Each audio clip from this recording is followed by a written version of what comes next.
Boxing King Media in association with Boxroll. We've got Dominic Ingle. I believe it's your first interview of 2022, so I'm privileged to have your company. Yeah, well, you know, it comes around eventually, but we're never out of this gym, so this is a place you need to come. I mean, we're not in COVID anymore, so we don't need to do Zooms. You know, they serve the purpose, but a bit hard work, aren't they? They sure are, Dom. Getting straight into it, Dom, a massive fight. You've been involved in some huge fights over the years. The aura around the gym, the atmosphere, is it the same sort of vibe, you know, from the past, from the Nazim nights? Because this is big, isn't it? Yeah, it's a big fight, but it's totally different. It's totally changed now from the days back in Nazim Ahmed, because, you know, he set the media alight, you know, Sky Sports, mainstream news. Like every Tom, Dick and Harry there can, you know, be an interviewer, can be a reporter. You can self-promote even when you're a nobody. To get onto that kind of platform back in the day, like on ITV, BBC, Sky Sports, it was difficult. You had to be somebody. And so it's totally changed.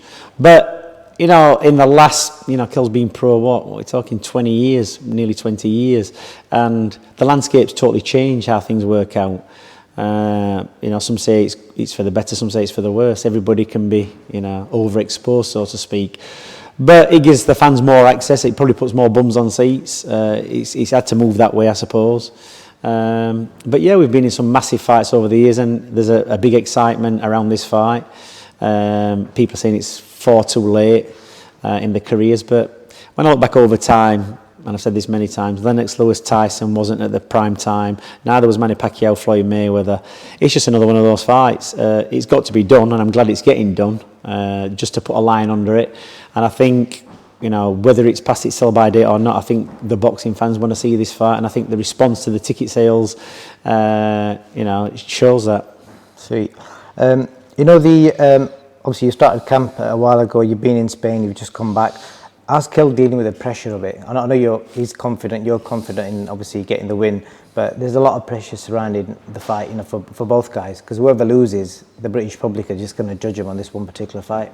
Yeah, you're only as good as your last fight. I mean, we started this camp in the summer of 2021, we're expecting the fight to be in December. And so he's been training for a long time, which is probably good, to be honest, because when he's had these super long camps, he's always come in the best shape. You know, it was similar against Sean Porter. We trained for months and months and months for that fight because we didn't know when it was going to be. So he's used to it now. He's 35, he's 36 in May. He's used to that pressure. He doesn't really think about the fight until he's at a press conference or he's getting interviewed, or, you know, it's going to be fight week. You tend to learn to put that behind you and just concentrate on what you can do. And what you can do is the training, the dieting, you know, keeping focused. And I will say, as fighters get older, the concentration, the focus becomes worse, really. But this fight is a fight that KELL's wanted for a long time, and you can tell in the way he's approaching it that he's very, very switched on for this fight. You know, this is the fight he's always wanted. He wanted it a lot sooner, maybe when he was world champion. But now he knows it's coming. He's not going to let it slip. He's not going to think, well, you know, it's back into my career now, it don't really matter. And you're right, there is a lot of pressure. There's a lot of pressure, you know, especially for Khan. He's big in the Asian community. And same with KELL from Sheffield. You know, both camps are divided. Everybody thinks, you know, some people think Khan's going to, it's 50-50, Khan's going to win. Some think KELL's going to win. And, you know, for a while, whoever loses, they won't be able to hold their head up. You know what I mean? They won't be. It's a bit different when Khan was getting beat in America, because he was always getting beat by top names, top fighters. There's no shame in that, because he you know, he took the chances and he came up short. But he took the chance. It's different when you're fighting somebody from your own country, you know what I mean? It's like people can gauge it more. And we've always had this rivalry, you know, for forever and a day from when they both turned professional. So it is about time to settle the score, really. Okay, that's fairly well explained. And the weight, which is a big thing that everyone keeps talking about. And I was looking yesterday on BoxRec and I saw 18 years ago, KELL in his second fight weighed in 149 pounds. Is it crazy to imagine that he's going to make the same weight 18 years later? Surely that's going to have some sort of impact, like a negative impact on him. It's never good. You know, you tend to find the good fighters. Look at the fighters like Floyd Mayweather and Manny Pacquiao. These fighters who have quite a long career, they tend to move up when they realise that the weight's, you know, killing them too much. But the thing is, when you're older, you know how to make weight. It's like you've got more of an understanding. when you're younger, you just all you want to do is fight. You don't, you know, there's so many fighters who just make weight. It's just about, they know they can make the weight, and they know they can get in the ring and still be all right to fight. You can do that when you're young. You can make weight all wrong when you're young, and you still can override it because of your youth. As you get older and you go through the process of making weight year in, year out, you find, you know, what you need to do to balance it all out. And, you know, after Kell got beat by Ross Spence, he kind of moved up to 11 stone. And then he went back down and fought Crawford at 147, which probably wasn't a great idea. But he's been in this camp a long time, so you tend to find your body adjusts to it more. It's like most camps are 12 to 14 weeks. So you never, even when you're losing weight, you're losing body fat, you never really get adjusted to that. But Kell's been around the weight for so long in this camp that he's going to be used to it. And that extra £2, believe it or not, between 147 and 149 is a lot. You know, when you don't have to make that extra £2, it is a lot. But that's the condition of the fight. And it's the same for Khan. You know, all right, Khan might have come up from lightweight and super lightweight. But it doesn't really matter because it's how you live your life between fights. Khan hasn't been active for quite a while. You know, look, he lives a life, he's a bit of a superstar in various places. So he's not going to have his eye on the ball. There's very few fighters between fights who are constantly, that training and is the work ethic, is how they live. They train in camps for fights. And the fighters who've got longevity in the sport are the ones who keep somewhere near where they need to be. So, you know, we'll only know on the night how the weight's affected both fighters, because it will affect both fighters. I think Khan stipulating certain, you know, weight clauses and everything else, he kind of shot himself in the foot as well a little bit. So, you know, we can only see on the night how they both perform. Obviously, staying on that subject, Amir obviously said in a recent interview, I quote, Kell's had piss-ups, you know, it's well documented, Kell's partying lifestyle outside boxing over the years, you know. Do you think that'll play a part fight night, or are you confident that the way he's obviously conducted himself in this camp, it won't be an issue?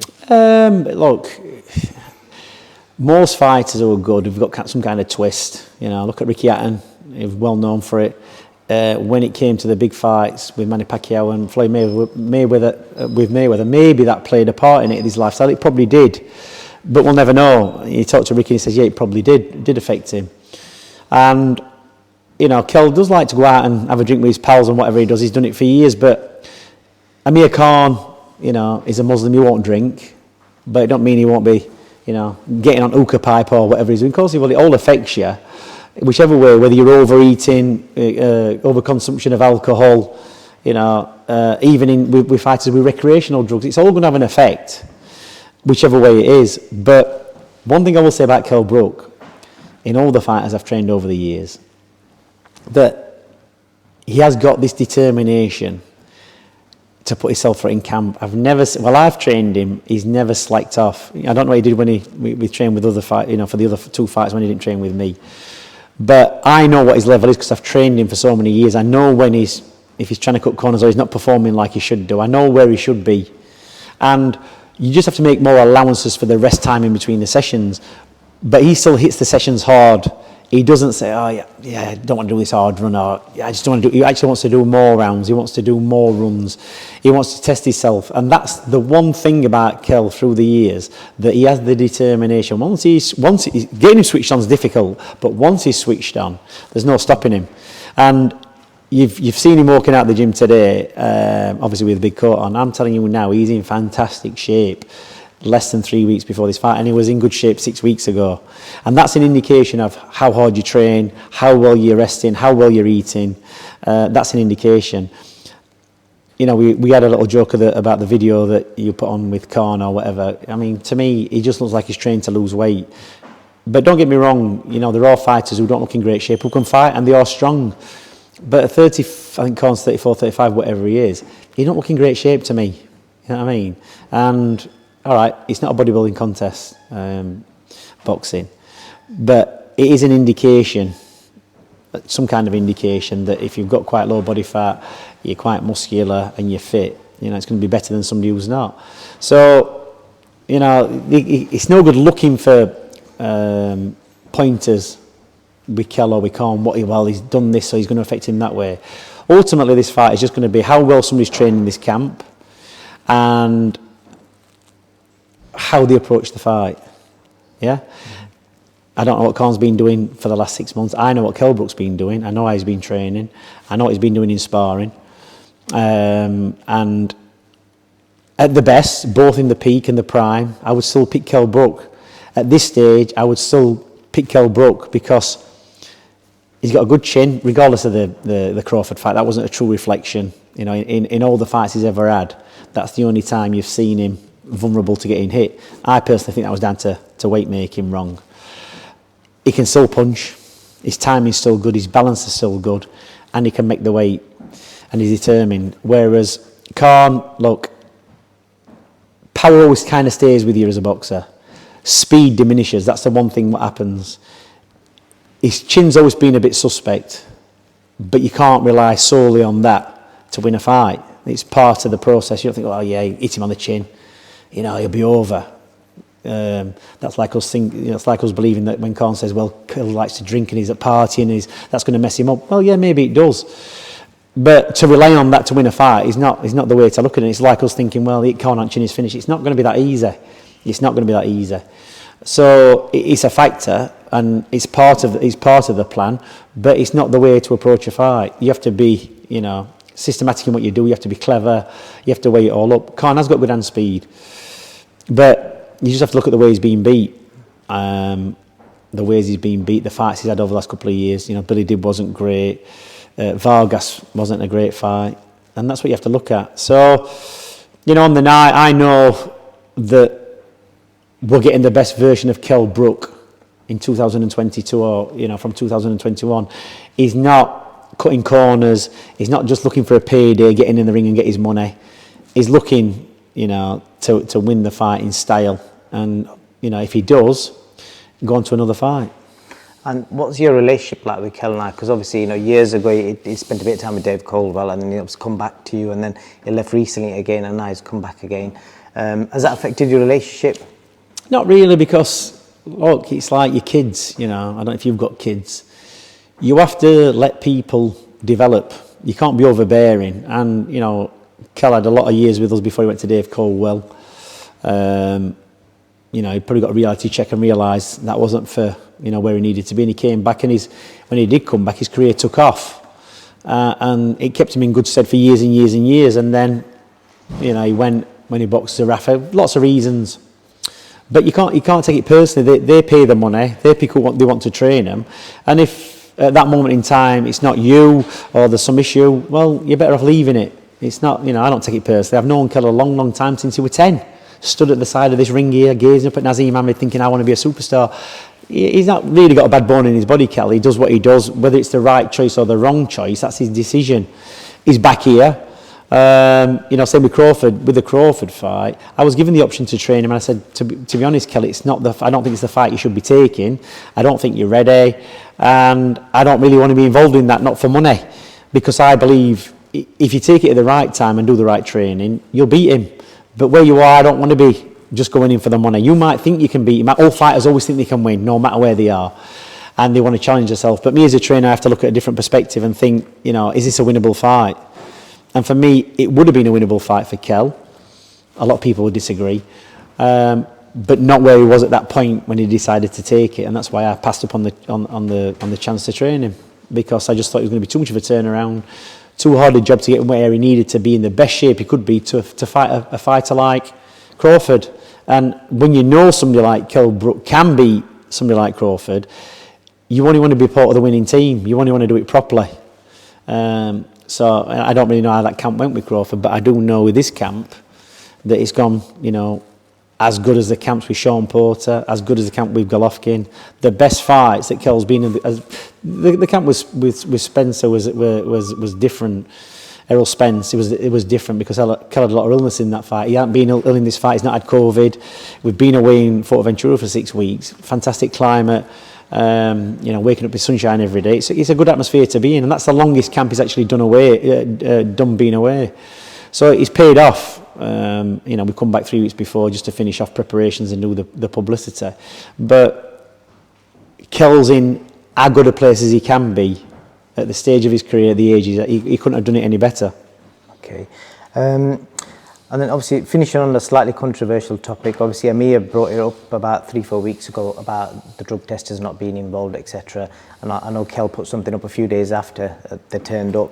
How do you and KELL kind of deal with that? Because obviously, it's not, I don't want to say well documented, but people obviously cast an eye on you before, and obviously KELL in this camp, etc. Does it piss you off that they try and put a dark cloud over the work you've done over the years? No, not at all. Look, there's always going to be speculation in anything that you do. There's always going to be people, looking for this and looking for this, looking for certain things. Drug testing in boxing has been very, very good since about 2012. At one time, you only ever got drug tested after a fight. They never came into the gym, they never came to your houses. It wasn't the policy of the Border Control. And then I think it was about 2012, they brought it in. It might have been 2014, which is great. They can roll up in this gym at any time. You look on social media, they know when we're training. And, they can come at any time, they can come to your house. KELL's on what they call a passport. He's on a whereabouts, he's got to stipulate for 1 hour a day where he's going to be. So if they turn up and he's not there, then he's going to get a ban. All this thing about testing, look, Khan's in America, we're in England, or we've been in England, we've been in Fuerteventura. They sent UCAD out, which is not a problem, that's his whereabouts. We've had VADA. Now VADA testing is good, and it's very good because they operate in America, whereas UCAD don't. They can get other people to do it for them. But it's never an issue. You've got nothing to hide. What's the problem? KELL's never failed a drug test in his life, neither has Amir Khan. So, Khan casting aspersions, it's like, what, is he scared or something? They all had the agreement in the contract, what kind of testing they were going to do. Why do you don't really need 2 drug testers. We actually do need VADA because it's far easier for VADA to test Khan in America while he's training than it would be if UCAD were left to it. So, they just, when we were in Spain, they send somebody from mainland Spain over to Fuerteventura, and that's it. Test him back, and they'll be testing him again before the fight. So there's enough testing. We're happy with the testing. What's being done with us and with Khan. It's not an issue. He always comes back clean where KELL's concerned. Never had an issue. Never had a problem. So it don't really matter. It'd matter if there was something going on, Dan, but it's not. And when there's nothing going on, what's the point of worrying? People are always going to speculate. They love it. It's like a bit of gossip in it. So that's just the way it is. Yeah, I hate having to ask you that anyway, because I always look at the comments people write on the YouTube videos, and it's one of the things that it don't matter. It doesn't look. I'm sure you read it. No, so yeah, it's no, good for very you to rarely read response. comments anymore because look, you can't stop people thinking or saying what they want to say. Everybody's got the right to say whether it's right or wrong. Look, people don't sit down today and think, shall I say this? Is it right or wrong? They just say it. That's what they do. It don't matter, does it? It's like you can't stop people. I leave the comments up. Anybody puts anything on contract, I'll leave them up. Let people read it. Go on. There's nothing to hide, nothing to see here. Let them get on with it. It's like, so what? It's like you're going to get it no matter what you're doing. Whether you're doing things right or wrong, you're always going to get somebody who thinks you're fantastic and somebody who thinks you're rubbish. That's it. You're going to get your followers. You're going to get your haters. That's how life is. You're never going to go through life with people thinking you're fantastic. Everybody, there's always going to be somebody for some reason trying to pull you down, and that's it. I don't tend to read comments. You put the stuff out there, people can opinionate on it, say what they got to say on it. Let them do it. It's not an issue. It's like don't bother me at all. I've got thicker skin than an elephant. That's it. That's what boxing's like, and that's what you develop in boxing. So let them talk between themselves. Let them do what they want to do. It's not an issue. Not an issue at all. Sweet. Thank you for answering that, Dom.